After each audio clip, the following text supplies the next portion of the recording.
Let's get right into it, right? Let's talk about that holy war. Two ranked teams, first time both of these teams were ranked since 2009 playing in this game against one another. Talking to people out in Salt Lake and Provo, they're saying that in this 103rd edition of the Holy War, this could be the biggest one ever. I would say so. And it's funny because when you look at these teams as a whole, it's kind of like that Spider-Man meme when he's pointing back at each other. Like, they essentially want to do the same thing, Pete. They want to be physical in the run game and play physical defense. Just looking at the numbers, right? Both of these teams average nearly 240 yards on the ground per game. Both of these quarterbacks are heavily invested in the run game. When you look at the passing game, right, both of them average around 210 yards. So it's all about being physical up front with their offensive lines, running the ball, getting downhill. Also, the quarterback being part of that run game, and on defense, being stout, playing assignment football. When you look at these teams defensively against the skill sets of the offenses, how do you break that down?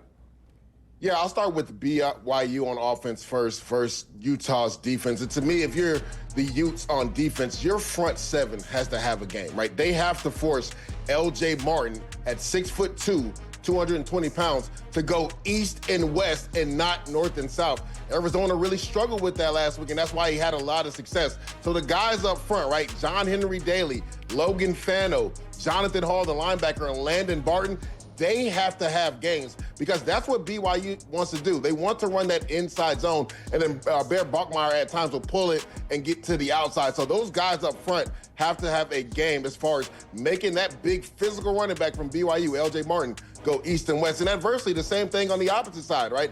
They want to get Devin Dampier running with the football for the Utah Utes. He not only leads them in passing, Pete, but he leads them in rushing as well. We saw that at Arizona State. If you have quarterback responsibility, you have to attack the upfield shoulder of Devin Dampier because if he gets to the outside, he is electric in the open field. So, again, I go back to that Spider-Man meme. Like, these two teams are looking at each other saying, okay, who is going to be more physical in the trenches this week? Because I think that gives that team an edge in regards to this Holy War rivalry. I'm going to be looking at Smith Snowden this week. You know, his focus has been on both sides of the ball. Kyle Whittingham says he's going to focus mainly on defense this week just because they're thin there in the back seven. I think you could see a huge game from him just going full throttle defensively. But my question for you is, when you're going up against a true freshman, right, and you're pinning your ears back and you're getting after him on defense, right, as a defensive end or a linebacker, how important is it to knock him around early, get him off his mark,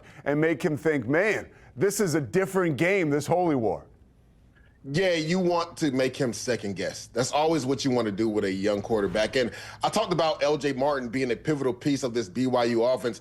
That's another way to slow down Bear Bachmeier, right? You slow down the run game and you put more emphasis on the quarterback having to make throws down the field to compete in this game. So when you look at it, if you're the Utah Utes, you got to be good on first and second down. Force them in uncomfortable situations. Make Bear Bachmeier beat you in third and long. As if this game couldn't get any bigger, man. We've got implications and Arlington riding on this one.